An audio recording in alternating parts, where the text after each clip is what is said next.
All right, let me hit the streaming button. We'll see if this works. Okay. Shit. Oh shit, we're live. Damn, I see man. me. I see you. That wasn't horrible. Yeah, it seems to be working. Okay. And I got Audacity going. Cool. So am I.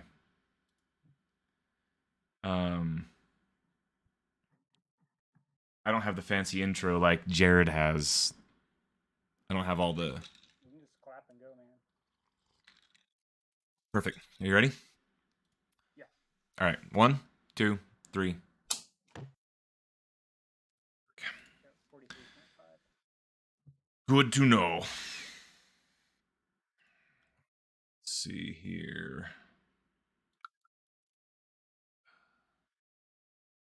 I wonder if this will mess it up if I like minimize Discord. Because I'm window capturing Discord into OBS is what I'm doing. I mean, you can do it right now, and I'll tell you. I'm watching. I don't know the delay either.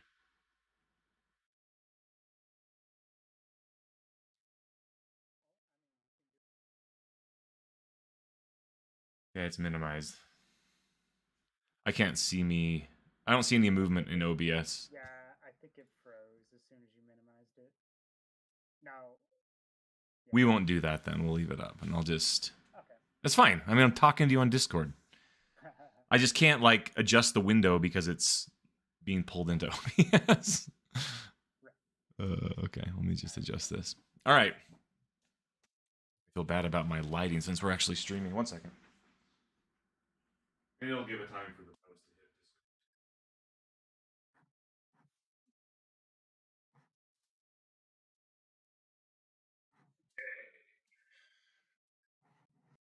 Better light. There we go. Man, it's like we're professionals over here. Let me turn down my office lights.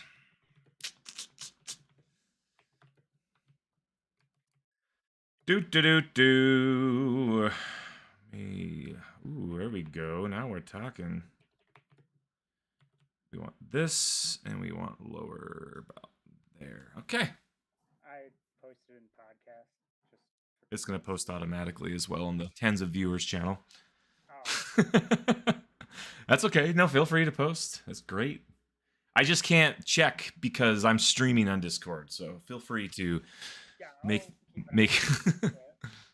Okay, cool, man.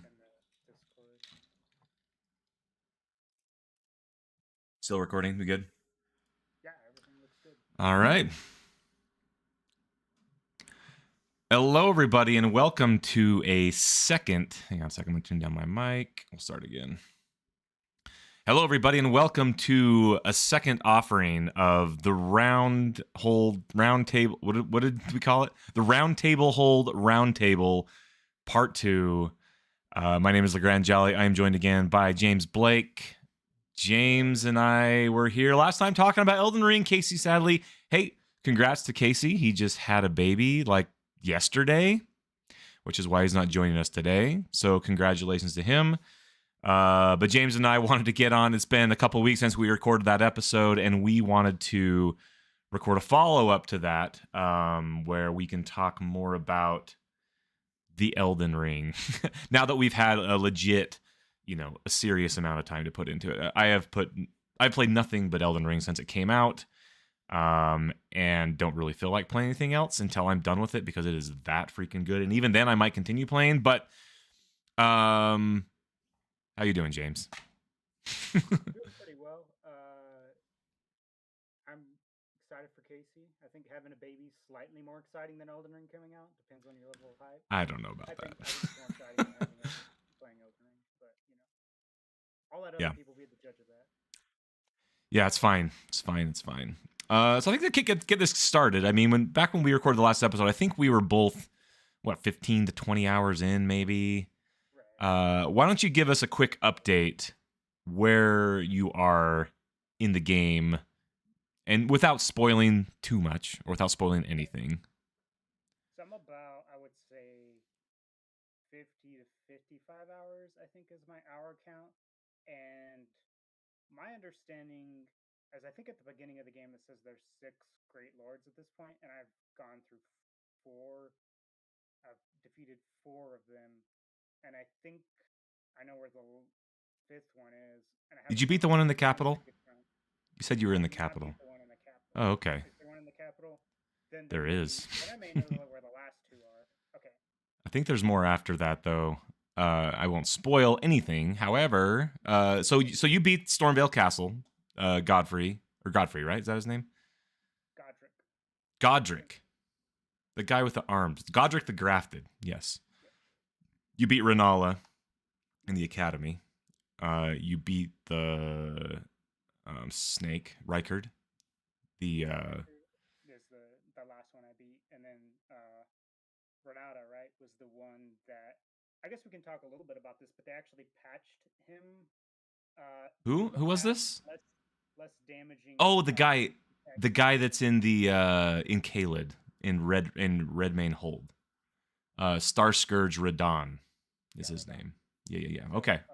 The biggest guy on the proportionally smallest horse, I feel really bad for that horse.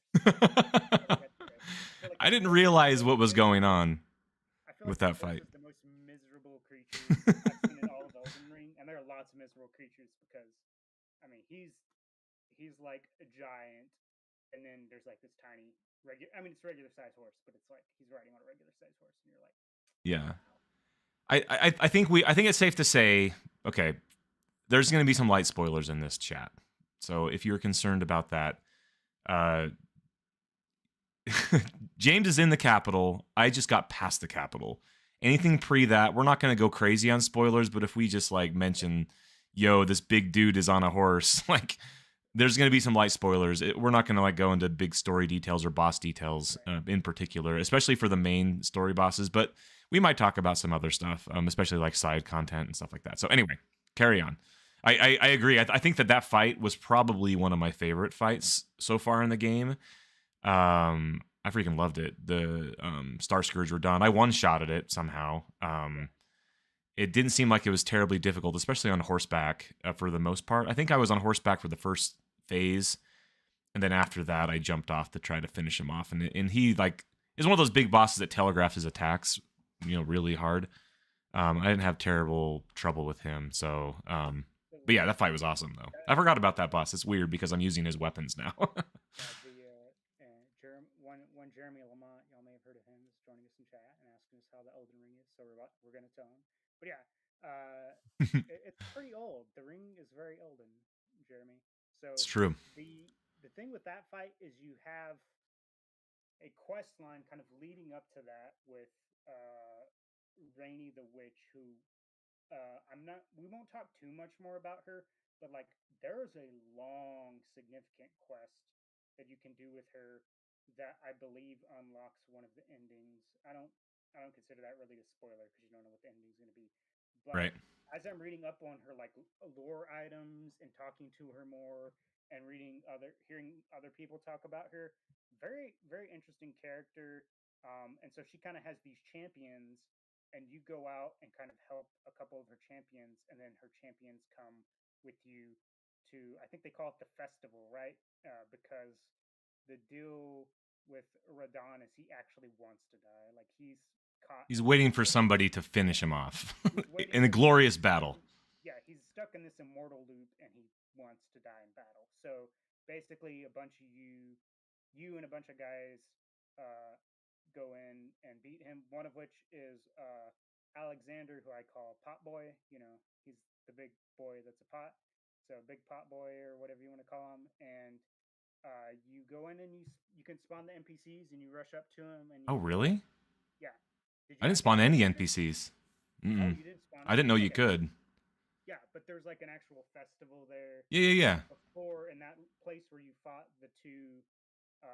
the Crucible Knight and the other guy, there'll be Yeah, like a screw that festival fight, where you by fight the them. way. But there's actually like spawn points you can go in and spawn them, and they like come Out and in the fight. field where you fight Radon at, there is? Yeah, Oh, you can man. do it with them.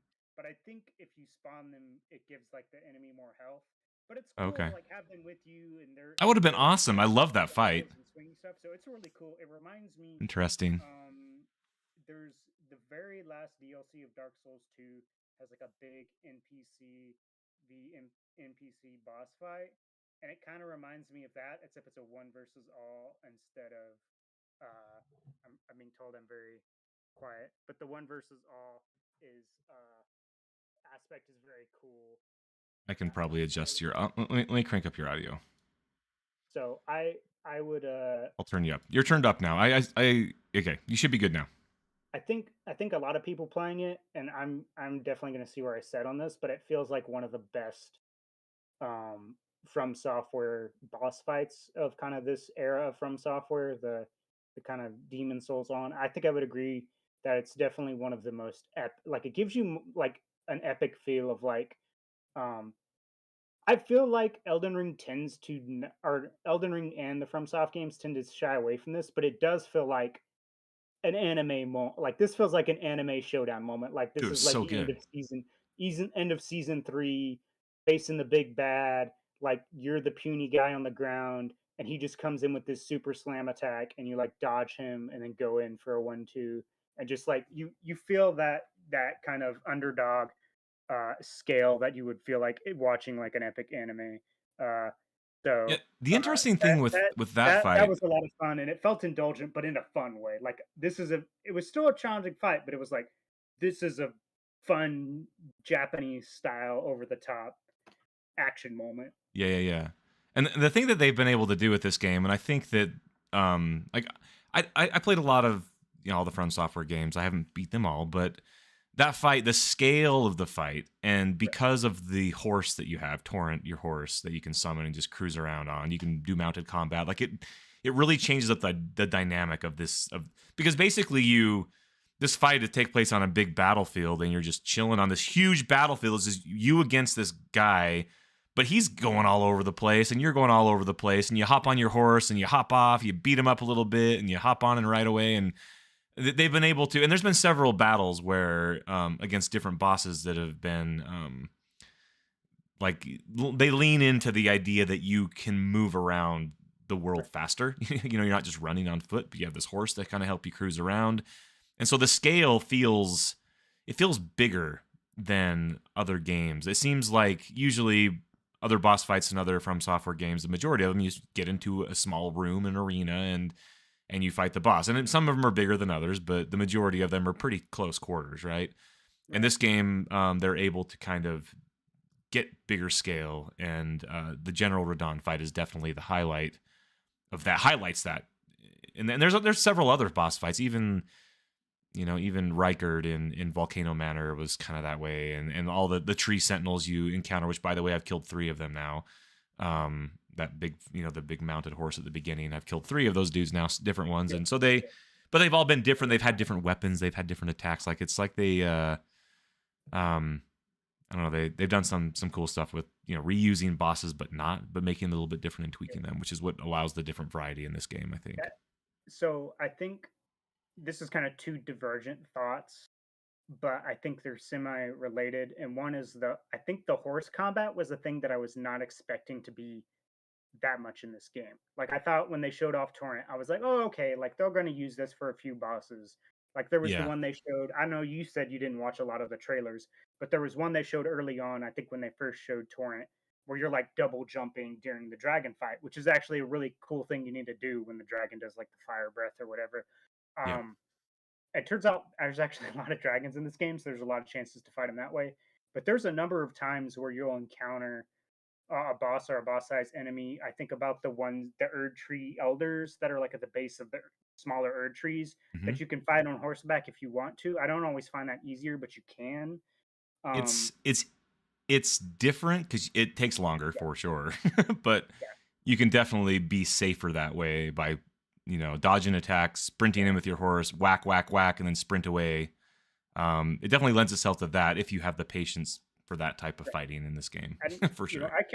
I would compare, like I can't help but make the obvious comparison here of like Breath of the Wild, which is a game I think I still might like more than Elden Ring, but the horse combat in Breath of the Wild is just abysmally bad. Like, and I think they know it because they never have you like fight a boss on a horse because I think they know that It it's just just not wasn't good. a key part of the Yeah. game. And Um, and then the other thing related to that that I think you just mentioned how they have multiple like variations of the bosses.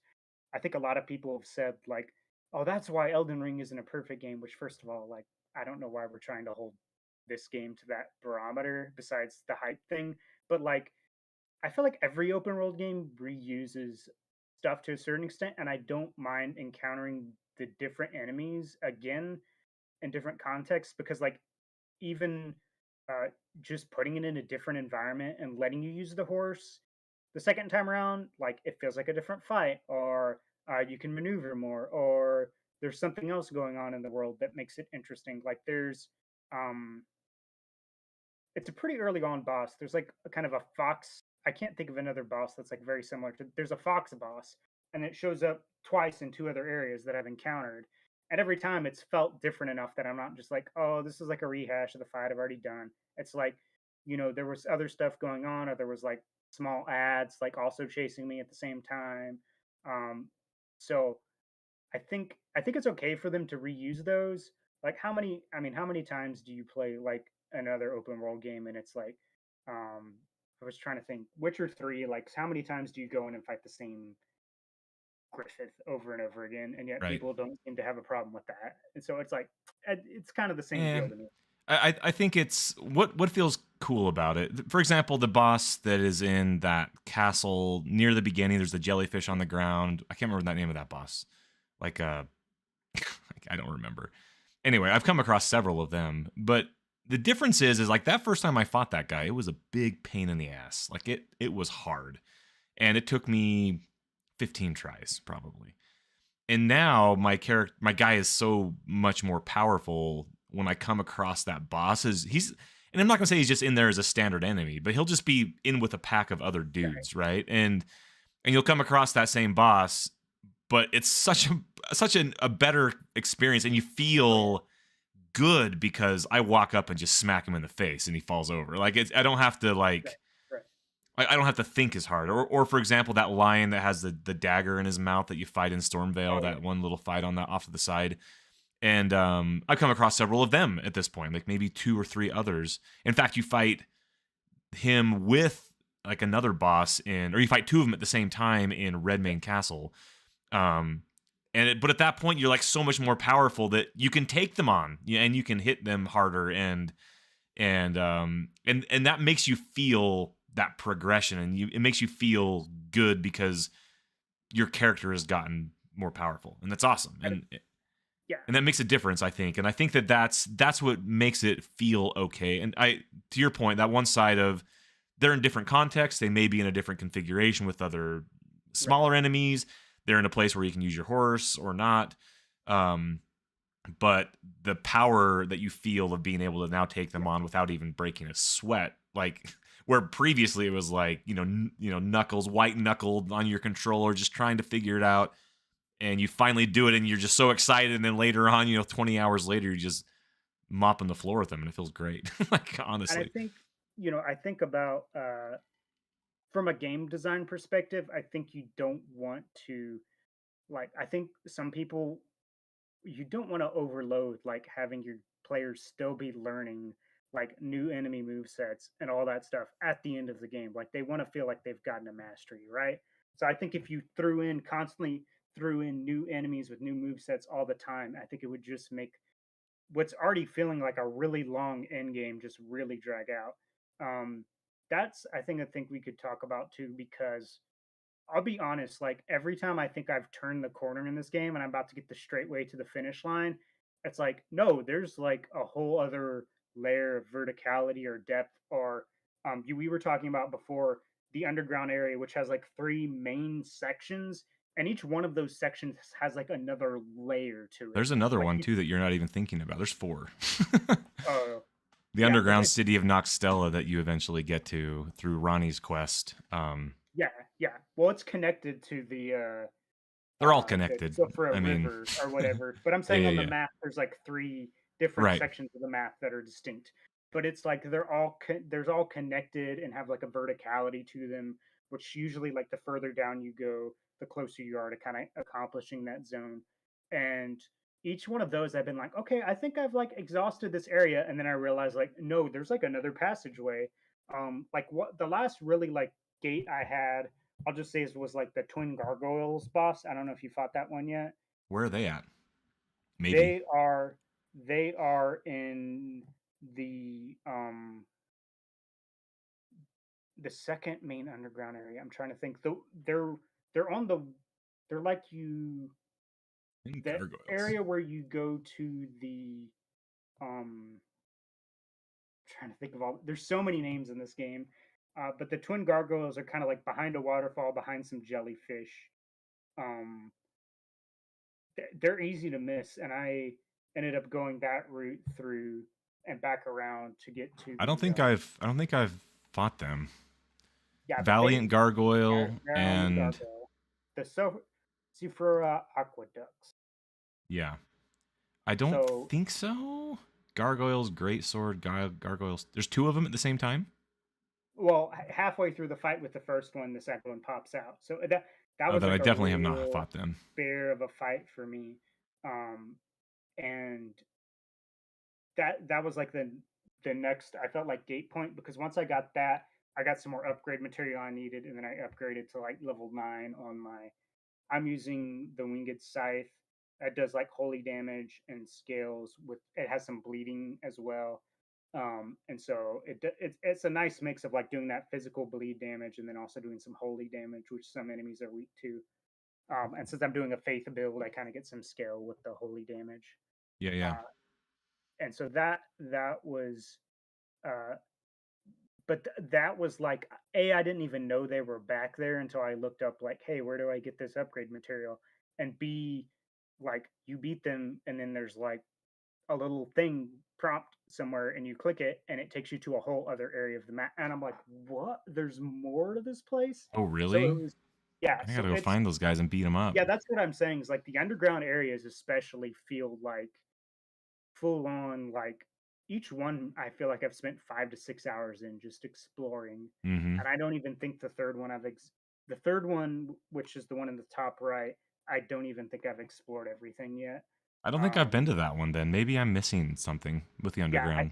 I think you're I think you're that second one, the Sephora Sifra aqueduct, there's more to it there than I initially thought. It's Huh? connected to the Eternal City, and then you go to it, and there was this whole underwater aqueduct area that you kind of get transported to.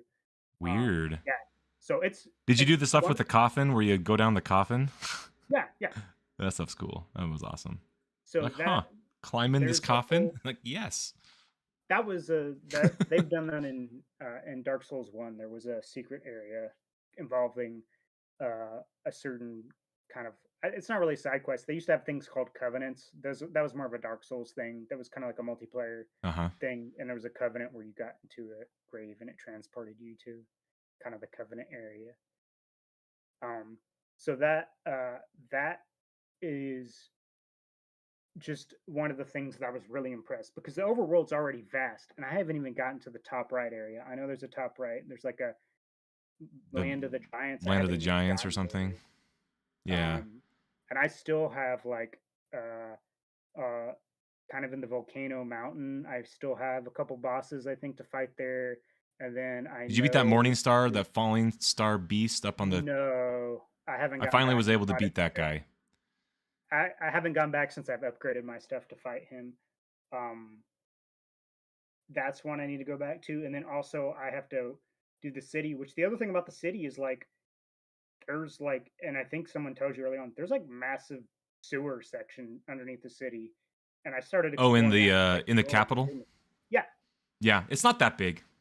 okay. It It's felt like it was okay. massive. Okay, It's not I, that I huge. went I went down one area, and then there was like a whole other area, and then there was like I put in a twin key thing, and there was like a whole other area. I felt like there were three main sections. Maybe that's all there is, but Yeah, it didn't seem like it was that big to me. Maybe I didn't clear it all out. I don't know. I feel like I went everywhere in the capital. Like once yeah, I once I beat the boss, I found the boss, I beat the boss, and then I just spent a while just kind of running around, and several other bosses popped up and I beat them up too. And part of that was running around the sewers and doing stuff down there. So I think I feel like I've done everything in the capital. I'm kind of done with that. I even went back out because I went in the side entrance and beat that tree sentinel, and then came in the side I need to rather go than do up that. the There's middle where the two of freaking them. dudes with the javelins are. Yeah.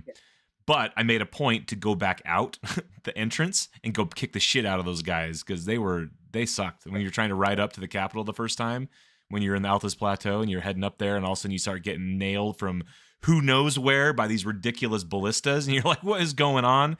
And eventually, I snuck in that side entrance, but I went back and I killed every single one of those guys. And then I dropped the sign that said, like revenge or whatever, you find those, because man, that sucked. That's where another tree sentinel is. Spoilers alert. There's a tree sentinel at the top of those stairs. But that's actually how I got into the capital. Was there another? Oh, you went way to you get went up the middle then. Oh, okay. Yeah, like I went all the way around. So I went in through like the north section where that tree sentinel is. You kill him, and then you go in to the city that way. So I Right may through the have main entered the gate, city. like that big main gate up the middle, or the tree sentinel on the side. The tree sentinel on the side, like there's the weird statue that has like the blue light pointing straight down. Yep. And then the tree sentinel, Yep. the demonic tree sentinel, I think that's who I killed to go into the city. Yeah, okay. Yeah, that's what I did too. But that main entrance that's up like the stairway that goes all the way up, right in the middle of Altus Plateau. That's where those ballista dudes are, and I went and killed them all. Yes. So this game, and we were talking a little bit about this. We talked about the approachability of Elden Ring and about these From Software games in the past, and how I always felt like when I played Dark Souls or Demon Souls or any of these, including Bloodborne, which is the only one I finished, and I mentioned that before, but I always felt like I would hit a wall where the only way I felt like I was going to beat a boss was to grind forever or just get better at fighting the boss and hope I beat him one time, And this game has been, I feel like, where people say, oh, it's still really, really hard. And I still can agree with that. However, there are so many ways to mitigate that difficulty in this game. And the biggest one is that you just go do something else and level up. Like, I'm to the point now where I feel like any content pre-capital, like, and I just got past the capital. I'm outside the capital. I'm in that northern area. I have not done anything up there. I've not moved from the first site of grace. And I'm trying to I'm trying to clear out some more Altus Plateau stuff in the capital area. I guess some caves and some stuff that I can see on the map. That's where I'm kind of running around right now. But I feel like any of that content, even capital content, where did you fight the Crucible Knight with the spear in the capital that's down in that main road? There's a Crucible Knight that has a spear with insane range. I'll be honest, I don't know if I've beaten any of the Crucible Knights yet. I think I've circumvented them all. Oh, okay. I think I may have beaten one in the Safra Aqueducts. I think there was one that had a spear. Maybe but if there's one like that in the city, I don't think I fought him yet. Okay, he's down in a building. He's sitting there looking at like a thing, and you can sneak up behind him. But anyway, the first time I encountered that dude, he just destroyed me. And this is before I had gone through Volcano Manor. I was just kind of stumbled into the capital and just was kind of going through there. And I was probably around level, I don't know, 90, 80 something and change, 90-ish probably. Mm-hmm. And since then, so I was using that Bloodfang's great long curved greatsword that does bleed. And the thing is like I didn't quite understand the scaling on the stats, and that weapon has a higher dexterity scaling, and I was going almost pure strength. I had like 20 dexterity, and the rest of my points was I was going into strength, and I found myself just like getting like just beat up a little bit more. I didn't feel like I could do damage fast enough and stuff like that. And that Crucible Knight that I landed in the capital just two-shot me. I couldn't do anything. It's like it was crazy. And so finally I was like, well, I need to find a weapon that's great and works with my strength, because I've been using strength. And I was like, considering all these things, I was like, I'm gonna respec. I'm going to go an nth strength build. I'm going to use this weapon that I found, and I'm going to just level it up. I'm going to use these spells now, because all the shiny videos you see on the internet are people casting spells, and it looks cool, Right, and right, it seems like it's really really powerful. And so I'm like, I need to do that because I just didn't feel like I was hitting hard enough. I just felt like things were a little bit too hard for me, and I think it was because of I didn't quite understand the scaling, and I had put points right. into strength, but I really liked the feel of the weapon. Anyway, so I started using Radahn's great sword, the Star Scourge, whatever they're called. The ones that you get from killing Star Scourge Radahn, you take his thing into the lady in the round table hold, and you trade Right. in the whatever for the whatever, right? So this great sword has completely changed the game for me. Like night and day difference. It's a pure strength scaling weapon. I've leveled it up to +9. It only goes up to +10. And the item to get that final level is like a legendary item you have to find like near the end game. So I've maxed out that thing, leveled up, and the cool thing about that great sword is when you're wielding one in one hand, you just have one. But if you switch it to two hand, instead of having like two hands on the one sword, you actually hold two of these things, one in each Yeah, hand. yeah, And and so when you're doing like a big attack, you're getting damage from one of those and damage from another one. So you're getting like double the damage when you're doing like big right. jump attacks and stuff. And once I did that, and I actually respec because I needed some int to be able to wield that. So I respec for the first time. I put the minimum amount of intelligence to be able to use that weapon. Dumped a ton into strength. Popped a bunch of endurance. I still wanted to be able to maintain my armor value, and then cranked up my vigor. But once I did that, I have been unstoppable to any boss, anything. Those Crucible Knights that had the spear that I just could not handle, I just walked in and just beat the crap out of him. And I fought since then maybe 2 other Crucible Knights, no problems. And the thing is, and this is all coming back to what I had said about the scalability of this game. Like I'm to the point where, like if you were playing this game and things were just too hard, you just go level up. Like go kill a dragon, go do something that's easier, and then come back, or just go farm for 30 minutes, level up 5 times, and suddenly things are that much easier. And the thing is like it's not a difficult ask, and it's also not boring. And where I always hit that wall in Dark Souls game, this game, I haven't hit that wall. Well, I did hit that wall a little bit, which is what prompted me to switch my weapons up. But I I feel like I am still over leveled for where I'm. I'm level 115. Most people, I had somebody pop onto my stream and they're like, "Hey, most people finish this game at level 120," and I'm like, "Well, shit! Like I'm level 115, which means, and I still have so much to do. I've like at least Oh 2 yeah, major areas plus whatever the underground areas you're talking about.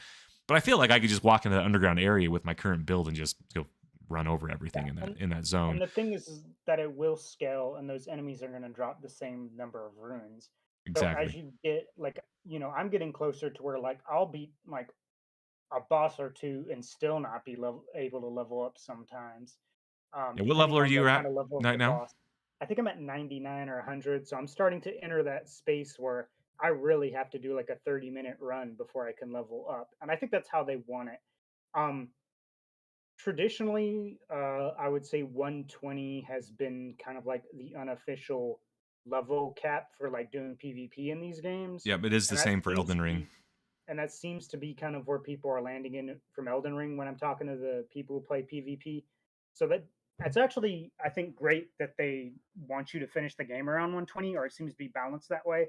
So that way you can just jump straight into PvP after that if that's a thing you want to do.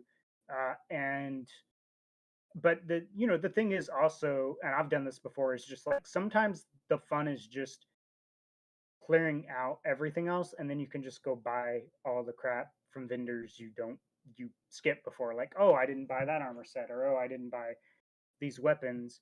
And you don't necessarily have to mess with those, but it's sometimes fun just to clear out all that. Like I've definitely played Dark Souls where I've bought like every armor set I'll before, tell you, it just to feels kind of great being able to walk into a boss room just knowing that there's no chance you're gonna die. Like right, I'm right, just so overpowered that in some of these cases. Like if I went back to, like, oh, I missed a cave in, right.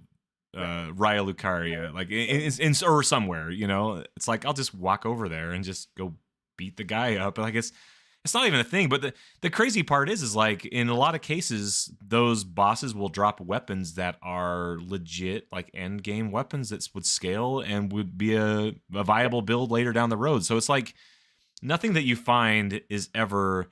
I would imagine in this game you could take any weapon and make it work, right? As long as you scaled properly and built, some sort of a build around Well, it with your stats. there there are people that would play through the Dark Souls games with what they'd call the fist build, which is you just level up strength and get like a fist weapon that's just you punching Just punch like a stuff. basic fist weapon. So the yeah, this seems like it has the most potential for builds for sure, just because they've added so much in.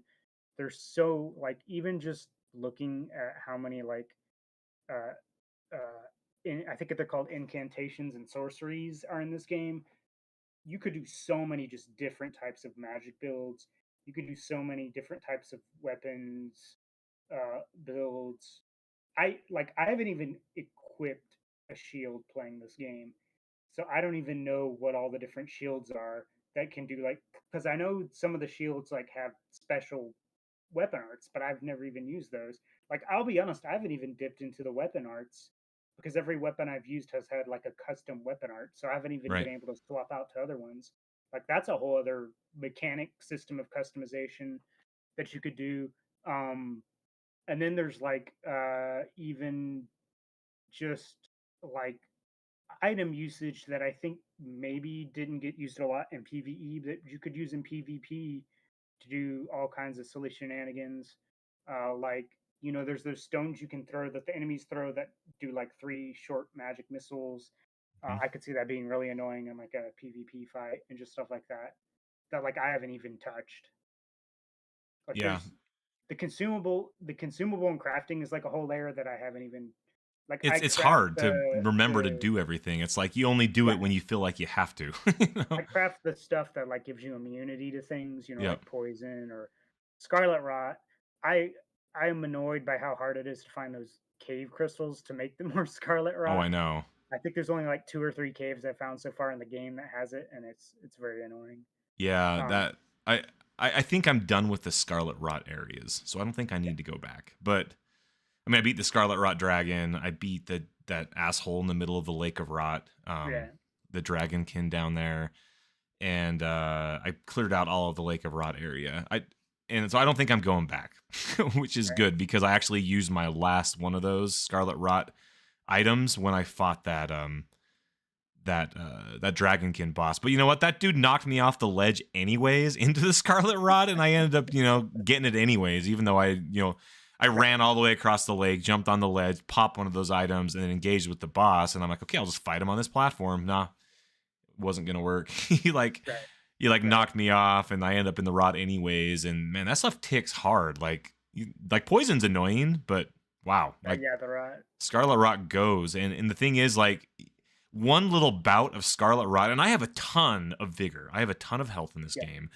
And even if I get Scarlet Rot once, if I don't clear it, like it'll go through all it, of my flask and I will die. Like I just yeah, can't out heal it before it wears out. Like it's that level yeah, of annoyance. So it's like if you got it, it's like, well, you better go find yourself a point of grace or pop one of those items. Otherwise, so when I was exploring the Lake of Rot, I was, I wanted to go around and get all the items. There's items scattered throughout that entire yeah, lake yeah, that you can go pick up, but you have to do so with Scarlet Rot on because there's no way around it. yeah, yeah. And so I did that. I did a lot of that. I would just run around and just use my flasks until I eventually exhausted them all. And I have 12 of them now, so I got tons of them, but it's just, I'm sure you're using the blue flask with your build, right? With the use Yeah, I usually incantations. do like an I have 12 as well, so I usually do like an 8-4 split when I'm doing just like exploring the world, and then depending on the boss, I will sometimes change.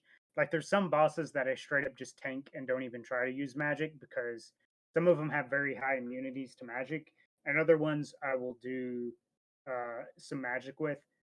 I'll be I don't always experiment too much with magic because I still just like the melee combat so much that I want to do it, even though I have magic at my disposal.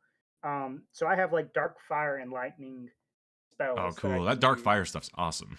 Yeah, so I have the dark fire, the regular fire, and the lightning that I can all use. And sometimes I'll experiment with bosses to see if they're weak to a particular thing.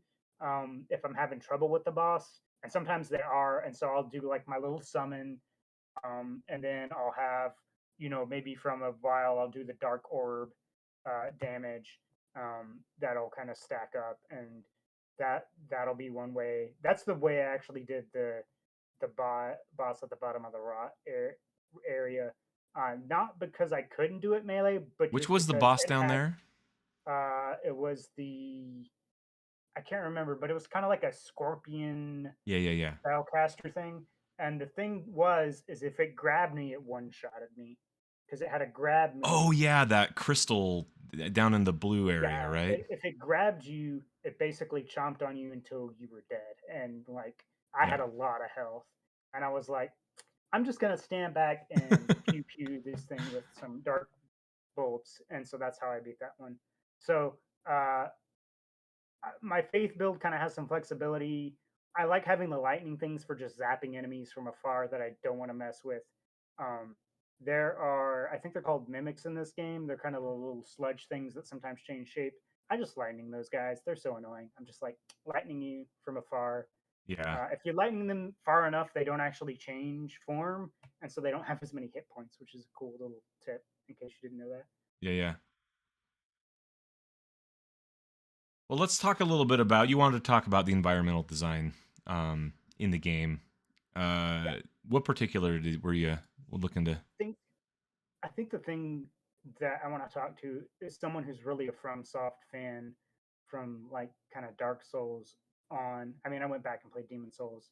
Um, is that they really have done a great job of like their art team and world design team just spot on like creating spaces and worlds and places that feel unique even for their games. Like, obviously there's like the sewer section or there's the, castle section or all this stuff, but it doesn't feel like their other games. Like, Demon's Souls famously starts with like a castle that's like very stereotypical gothic um castle that you would like if you went over to England, you'd think like, oh yeah, this is a castle. But like the castles here don't like they feel like each one feels like it's kind of telling a story or something interesting is going on. Like I think about the one with the it's not Riker. Is it Riker the first? No, Godric the Grafted. Like you're going through Stormvale this Castle. castle, yeah, Stormvale Castle, and you're seeing like the different body parts hacked up, and where they have like the giants hanging down, where they're chopping off the limbs, and then there's like the dogs chewing on the limbs, and like all this like cool environmental storytelling as you're going through. Um, and then you also like I haven't even learned the history of all these places, but you start peeking into little bits. I don't want to talk too much about Volcano Manor, definitely since it's a later game stuff. But there's a lot of cool story stuff that just happens in Volcano Manor. And then like you told me, like I was watching you on stream, and I was like, wait, this is part of Volcano Manor, and you're like, yeah, go back and check out this area. And like, there's a whole other area that I feel like you could miss if you didn't like talk to one NPC that tells you like, hey, go check out that other room, like something's going on, and then you go check it out, and this whole area opens up, and it's Yeah. uh, that's cool because they've not really ever done like a fire environment. And the Scarlet Rot, as much as it sucks, is like a different kind of swamp environment for them. Like it looks and feels different, and Sucks all in the different underground, ways, yeah, mostly. all the underground stuff feels like very unique and different. The thing to me is like in Bloodborne, which you finished, they even did some of the like uh kind of cosmic-y space like weird ethereal space stuff, but it feels so different in this one. And I'm like how did they have the art team sit down and they're like it was almost like the designer specifically said you can't use any of the assets we've used from the old games. Like you have to put all that away. All new We're going to concept use the art, same all rigging new for our designs. But animations for our running for our character, but you can't yeah, use anything yeah, else. but like the the textures, like the only thing, and it kind of gave me warm feelings. The only thing that I felt like was a holdover from the other game was the rats. Like the rats looked the same as like the Bloodborne. I think there were rats in Bloodborne, and there are definitely rats in the Dark Souls games. Yeah, yeah. But it was like they really did a good job of evoking a different kind of fantasy than Dark Souls. That still feels like evocative and interesting, and it doesn't feel like it's cribbing from Bloodborne. It definitely isn't cribbing from Sekiro. Um, and then also, obviously, with the tree, I think there's kind of some Norse kind of folklore vibes there that I think is just really cool visually. That you kind of have this warm golden tree that's growing out, that gives just the whole world a sense of scale and place Crazy that part is feels you different eventually and get nice. to that tree. Like Yeah, yeah, and it's like like that's the goal. yeah, It's like the whole game you're like basically just circuitously going around this tree, and eventually you're going to end up yeah. like at the tree. That's such a cool visual design for an open world. It's very reminiscent of Ganon's castle in Breath of the Wild, but it's like visually different because like It's more castles in impressive video for games are like sure. very much a trope. Like that's like okay, yeah, we got to go to the castle. Um, but you know, the volcano mountain feels different. The city feels different than like the city in Bloodborne. Like uh, everything feels like they've done this type of design before, but the environment is different and the story they're telling in that environment is different. And I think that's something that is great because, as much as I really like Breath of the Wild, I'll be the first to admit, like, it's pulling on a lot of stuff that Zelda games have done before. It's like a mishmash of like 50 different like Zelda places that I've played in before. And it's cool and I like it. And there's some unique stuff in there, but it's like, oh, we're doing the Lost Forest again. Like we have to because apparently Zelda. the Zelda story has to be repetitive. And it's like, you kind of get tired of it after a while. But uh, I, I think the thing is, they were already like really praised for their like world building and design and level design and all that stuff, and that stuff is just impeccable here in a way that like truly impresses me for the scale, because it would have been so easy for them to phone it in and be like, all right, we're going to do like a Dark Souls 1 era sewer,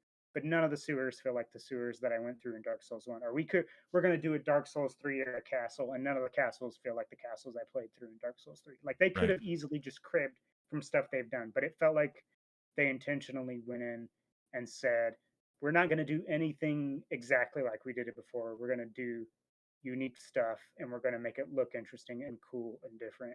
And it's like what, like at least an 80-hour game, probably close to 100. And for them to continue to Easy. do that just baffles me because um, we live in the world of like, I hate to drag other developers through the mud, but we live in the world of like uh Ubisofts and EAs where there's like a lot of asset flipping in between games, Activisions. It's like the next Call of Duty has tons of assets that the previous Call of Duty had. The next Assassin's Creed has tons of assets that the previous one had. Like the mechanic, like the the way uh things work is pretty much the same. You know what you're getting into. And like some of that translates to this, but like think about how many tracing missions you've done in an Assassin's Creed game that is exactly the same. Like Right. it's exactly the same structure, and you're jumping on the same types of buildings, and like maybe the textures are different, but it's the same thing. And in this, it's like, okay, you're gonna go into this type of dungeon again, but it's not gonna be like any dungeon you've been in our games before, and that's just impressive to me. Yeah, I wonder, and the more that I kind of explore the world and learn about story, like you talk about the Volcano Manor stuff, and I finished out the Ronnie the Witch side quest, like I've done all of that, Yes, and the more you learn about Noxtella and you learn about all these different locations, the capital, and there's a part where I was making my way up to this major boss, and there was like just dead bodies strewn out on the pathway up, and and I'm like really really interested in knowing, and I'm curious because when you talk about the environment being one thing and how it's very very different, and everything feels unique and very cool, and we all talked about, and everyone kind of jokes about, George R. R. Martin and his influence on this game. And the more that I kind of dive into these storylines and kind of learn more about characters and talk to people, and like the Ronnie the Witch storyline, how that yeah, ended out, and the more that I like uncover that, it feels bigger and greater and deeper, and I can start to see where and how, maybe not exactly pinpointed, but you can definitely know that, okay, they actually had some dude who is a professional at making amazing stories and characters and world building stuff. And you really start to see like, oh, George R. R. Martin, they just put his name on the box for whatever reason. And I'm like, no, Like this game has got some next level lore going on that the other Dark Souls games and even Bloodborne, in my opinion, has had some of the best lore in all these games. Right. But this is like next level, and I really think that for as much as you want to make fun of George R. R. Martin and them kind of marketing that thing, I really feel like that guy did some work here. That then the art team, back to your environmental Right. design point, then Oh took yeah. those concepts, the idea of like, hey, I can you imagine George R. R. Martin, hey, there's going to be this big freaking tree in the middle of the place, and Right. that's going to be where you need to go, and there's this lord that lives there, and there's all these other sub lords that are these demigods, and started kind of like fleshing this stuff out, and they all have these very unique storylines, and this guy, and they all kind of interweave and connect, and there's this main witch who is doing all this stuff, and she's the Right. dissenter, and on all these types of things, and you start to think like, okay, this does not feel like a story from a previous From Software game, like at Yeah. all. It I think doesn't. yes. It feels like something that's bigger than they've ever done. And it's awesome that once they had that core story, that then From Software just ran with it. Art team did their job, level team did Right. their job. They built this incredible open world with amazing characters, amazing bosses, unique enemies, and then they just took the formula from Dark Souls with the character building and the weapons and the spells, Right. and then dumped you in this amazing world with its own flair. Yeah. And I do. this game is, I mean, the more that I get into it, the more it's like, I remember when I got done with Bloodborne, and I played Bloodborne a little bit after it came out. And there was some dude that wrote like a book where he compiled like this whole narrative story. I can't remember the name of the guy. You could find it easily. It's like I downloaded the PDF onto my Kindle and I read through this thing, right? Because the lore was so intriguing to me in Bloodborne. I really liked the story. I liked the environment. I liked the stuff that I was doing and the characters I talked to and stuff like that. In this game, I feel like I'm going to need to do that again. Somebody's somewhere compiling something that I'm going to want to read when I'm done with this game, to like pick up the bits and pieces, like, oh shit, that's how that boss or that Elden guy fit in with this whole narrative. And like, oh, that's, there's some additional detail about Volcano Manor that I missed because for whatever reason I didn't get that item or I didn't talk to that character or whatever. Yeah. Like I'm going to go down a rabbit hole. And I'm not going to do it until the game's over, but I'm going to go down a rabbit hole when I finish this game of just trying to uncover everything, like just trying to like learn. And somebody's going to have some guide or some wiki or some game fact. I remember when I beat Final Fantasy VII one time and went on to Game Facts, and somebody had like a freaking text document of like the whole story of Final Fantasy VII, and I just like devoured it, right? Because it was so interesting to me. And I think that this game is going to prompt me to do that, just because it's so cool, and I just want to know, like, why is Rykard that way? Like, what happened to make him do what he did? And why is, what's the deal with these Erd Tree Sentinels? And somebody knows that. Like, I just want to know, Right. because you can't glean all of that unless you really pay attention and really dig deep into, item descriptions and all the stuff that you can find in the game. You really have to focus, because like, oh, this weapon you found off of that you killed from, or this on this body somewhere, like may have a story behind it. Unless you really pay attention to what it's trying to tell you, you're just gonna miss it. And that's what makes this thing feel so cool. And you can really tell that there's somebody behind there pulling the strings on this story, and it's George R. R. Martin. It's got to be. Like, From Software was Yeah. not capable of building this ridiculous of a world. They haven't been able to do it yet. And they put out what, Yeah. 6 games, 7 games, Yeah. I and think. this game is Yeah. just next level story depth that they pulled in the right guy to do it. You know what I mean? Like, say what Yeah. you I will think. about Game of Thrones and about not finishing that story. Like, that dude can build a world, and he's done so here, and I really can feel it. The more I play the game. Yeah. I think I'm kind of interested if we'll ever know like the particular details of who did what on that. But I do think playing this game as opposed to the other ones, um, I feel like there's more focus on the interpersonal relationships, which has always been something that the From Software games have kind of not been great about. Which I just feel like that's kind of hard to do with video games in general, is to have like NPCs kind of have dynamic relationships with each other. But it feels like here, like like I think about some of the stuff with the Fia character, or we've talked about Rainy. Just like those feel like stories that definitely have like a touch of George R. R. Martin's like um, maybe like tragedy and kind of more.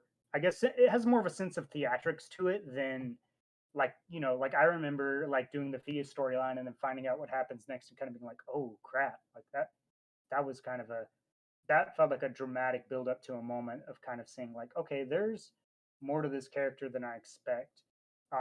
And I think um, some of the stuff is stuff that they've kind of the general big picture stuff. I feel like I've seen more in their games, just in terms of like you know, Dark Souls is about like the four great lords that made when the Dark Soul was born, they were there, and then there was a war against the dragon, and like some of that stuff feels there, but it feels like George R. R. Martin kind of came in with like a pencil and was like, "Here's all the stuff you need in between paragraph 1 and 2. Like here's all the details that makes paragraph 1 and 2 interesting. Right. Like paragraph 1 and 2 is cool for a video game, but like here's all the interpersonal stuff and here's how to connect it in the game to make it compelling to people.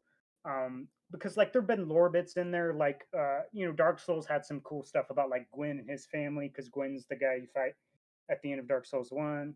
Uh, Maybe that's a spoiler at this point, but that game's like what 12 years That's old at not a this spoiler point. at this point. Plus, and it's like, uh, but it's like it's not in the game. It's like a description you read in the lore, right? Like in this, it's like I go talk to Rainy, and then I go recruit her knights, and then you go have a fight with the knights, and then you like find out stuff about the knights, and then more stuff about Rainy. Like you're having conversations with those characters, um, as opposed to like, oh, I have to go read Iron Description 27 through 49, which hey, like that was really cool to do in Bloodborne, but here it definitely feels like a they upped the voice acting budget for sure. B they up the number of NPCs, and then just the like programming the states of the different NPCs and where they'll go and what they'll say based on like who you've talked to and what you've done, uh, and what items you have. It's Some of like them move that. locations Yeah, completely. Like yeah. they'll And just it be gone. that feels like I feel like Martin was probably telling them like, look, like this is cool that you've done all this lore stuff, and like I feel like every fantasy writer, not every fantasy writer, but most fantasy writers kind of go down the lore hole to a detriment, and he's kind of like, let's like pull you out of the lore hole and like get to plot and characters and like make that stuff cool. Let's flesh out Because the this, yeah, details yeah, and the because that characters. I this agree with feels you about like, the characters for and sure. that's kind of where I was talking about with the environment. Like I feel like I'm in walking through the environment, and it's like every room is kind of telling me a story that builds up to the boss of that area or the encounter in this area, that feels like something that they've done before, but now it feels like it has so much more dramatics and like presentation to it that I could feel like Martin coming in and being like, look, you got this guy, he's grafts arms on his stuff. So you got to have rooms where he's like grafting stuff onto him. And then, maybe that puny guy that you met at the beginning of the castle is like stomping on his head after you beat him. Like I could see that being a George R. R. Martin Dude, touch that of was just like awesome. Yeah, just I like a forgot about it that. felt like an arc for that character that you don't really see in these games. Like it felt like, oh, he got his moment to be like, this guy who tormented me, now I get to stomp on his head, Yeah, yeah, even though yeah. he didn't participate in the fight. It's just kind of funny moment. And that to me is like really where I wonder, like there feels like there's a whole level of this world stuff that I wonder about, that I'm like, I can't even think about it because it's just gonna spend too much of my brain power to think about. But I would like agree with some of that. those guys will attack you and some of them won't. There's like ones wandering that will attack you on sight, and then there's other ones that just mind their business and you can go like right up to them and they won't attack you unless you do stuff. There's a guy in the caves that mine. I don't know if there's a story with those. Like it feels like there's all these layers of like, who are these different peoples and races and how do they relate to one another? And obviously like these lords seem to have made this world kind of suck, and people seem to be happy that you're killing them, but like what is the relationships between them and between the people, and were they like fighting each other at some point, or were they like kind of chill until these lords were like, hey, mama died, like we're gonna roll up and take over the place, which is like kind of the opening cutscene is like Right. the the mom of the world dies and then the ring shatters and they take pieces of the ring and then it all kind of seems to corrupt them, and they all seem to have twisted parts of the kingdom that just really suck for that to me is the From Software touch, is the, I would call it kind of the classism of the fantasy world, which is like you've got the peons, which are like the tarnished here, and then you've got like the gods, and it's like the peons are going to come take on the gods. Like that's the From Software structure. Yeah. It's like we're going to take on the gods and bring them down. That's Which is, fantasy I feel like structure in that's a general. very, I feel like it's a very Japanese fantasy thing of like we're going to go kill gods. I mean, that's a very JRPG thing, right? It's like Yeah. we're going to go kill the gods.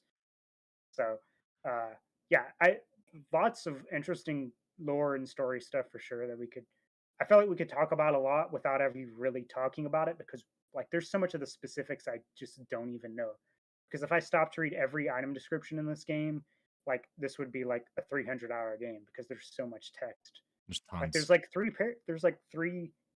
I mean, there's like 3 to 8 lines for every item. That's just like a description of the item, who owned it, and like what the history of it is. Right. So I feel like we need to have one more of these discussions when we've both finished the game. And that might be a spoiler-filled episode.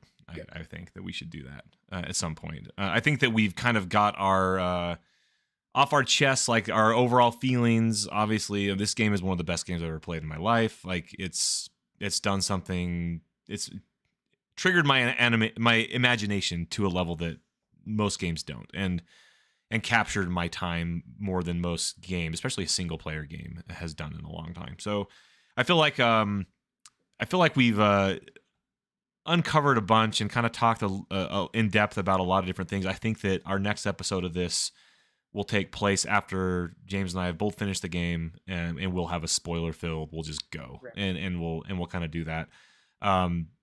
I feel like I should be getting close. Like I don't know. I have no idea when that's going to happen. Roundtable Hold Roundup Part 3 will happen in the future, though. We'll finish out this trilogy and kind of bring it home with all of our final thoughts. Something about this game, man. It's still amazing, and I am not done, and I don't even know if I'm done even when I'm done. Like it's that good. So, any final thoughts, James, before we close this out? Yeah, I think just that I hate this is like a horrible complaint to have about a game that cost you like 60. Well, I got it on sale for $50, but it's just like there's so much of it, and I feel like I mean, I just have so much. I don't know about how you are getting through this game, but it's like, especially as like COVID numbers come down, which is fantastic, and spring is here and the weather's getting better. It's like all this stuff's going on in my life, and it's like I want to get back to Elden Ring, but then also like the past 3 days, I've been helping my dad build a fence, and like I've got friends who want to hang out and people who want to go to lunch and community stuff, and it's just like the fact that like I come and sit down and the thing I still want to do is like play Elden Ring, and I realize like it's been out for over a month now. Like it came Has out it on really been out for a month? February. It's came out like on February 25th, right? Like it's been over a month now. I've Like played I know nothing but February Elden was the Ring since shortest it month, came out. but it's like a sustained month of like this being the only game I'm playing, and I'm Right. playing it pretty much every day. I think I missed a day or two. Like I at least try to get in like an hour, and it's just like it's a lot, and it's like but it's still like I think like you say, like I still want to come back to it and I still want to play it and I'm not getting fatigued and I'm not hitting those walls. Like there might be a time where I'm just like, you know what? Like 2 hours was good enough for today, but I never feel like I just get to a boss and I was like, you know, just throw the controller down in frustration and feel like I want to quit the game for a day or two. It's like there's always something else to do, You have to always force something around the yourself to put the corner. Yeah, controller down. that's yeah. that's how I've been. So it's a lot. So like I do kind of hope we're reaching the end just because 2022, like the new Kirby came out. That seems kind of cool. Weird West's coming out. That's a game I want to play. It's kind of a weird isometric um, fantasy horror western game. And like all these other games are like coming out, and I feel bad for them because everybody's still talking about Elden Ring, which is great, but it's also like I kind of want to move on with my gaming life too. But hopefully before too long, we'll be done here and can talk about it. But it's I hate to like that's my biggest complaint to Mars. It's just like it's a lot, and It's a big not game. like in a bad way, but just like in a like it's like you're eating a prime rib and you think you've got to the last rib, and then you look and there's three more, and you're like, I don't know how many more I can eat, but I still got room, and so you go and grab another one. And you know what? There's something delicious over on the table, but that prime rib is just so Right, good. You know what I mean? Like right. it's Like the like Kirby, why the would I Kirby, go eat that right now? I got this prime rib right here, and the that's kind of Kirby how I Jello feel. cake is just wobbling right there, deliciously. And I'm like, I kind of want a bite of that. It looks sweet and sugary and cute and fun, but I got ribs right now. Yeah. All right. So, man, Elden Ring, hell of a game, hell of a game. Thanks everyone for listening to our show. Thanks James for coming on board with me again. You can find all of our podcasts at gamebyteshow.com. We're on YouTube. We streamed this live because we have the technology, friends, and we streamed at youtube.com/gamebyteshow. There's a bunch of stuff on there as well, so make sure you check all of that out. That's it, man. I don't know. Let's do this again in a couple weeks when we'll have some final thoughts, hopefully. Maybe pull Casey in for the final one. We'll see how fatherhood treats him. Yeah, we'll Maybe not. see how much he can get done in that time. How much he can play. It may be hard for you to play Elden Ring on like a couple hours of sleep a night. Yeah, I mean, I will. I'm not gonna lie, and this is his second kid, so it's not his first rodeo. When I had my first son, I was up in the middle of the night plenty of times with a controller in my hand, rocking a baby. So Yeah, you know, yeah, you get by. I don't know if I could do that with an Elden Ring or a Dark Souls game. Like, probably not. But you know, life finds a way. Let's just say that. yes, yes. And the Elden Ring will find a way for sure. So anyway, thanks everybody. We'll catch you next time. Bye.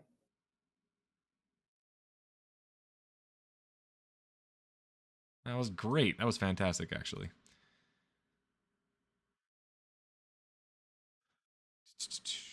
Probably about the right length as well. Next one will be Yeah, fun it was though, a little man. over an hour.